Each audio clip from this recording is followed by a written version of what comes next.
برطانیہ نے سمود فلوٹیلا کے کارکنان کے ساتھ انسانیت سے سلوک پر اسرائیلی حکام سے وضاحت طلب کی ہے۔ برطانوی وزیر خارجہ یویٹ کوپر نے کہا کہ اسرائیلی حراست میں کارکنان کی ویڈیو دیکھ کر دنگ رہ گئی۔ ویڈیو میں کارکنان کے ہاتھ بندھے ہیں، پیشانیاں زمین پر تھیں۔ یہ سلوک انسانی احترام اور وقار کے بنیادی معیار کے خلاف ہے۔ اسرائیلی حکام سے واقعے کی وضاحت طلب کی ہے۔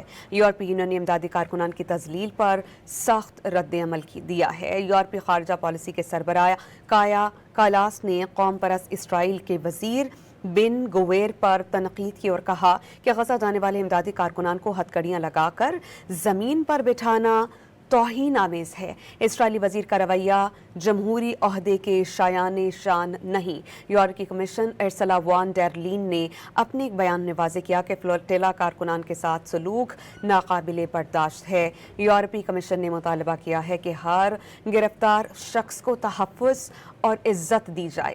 اسرائیل فلوٹیلا کارکنان اور یورپی شہریوں کی حفاظت کو یقینی بنائے۔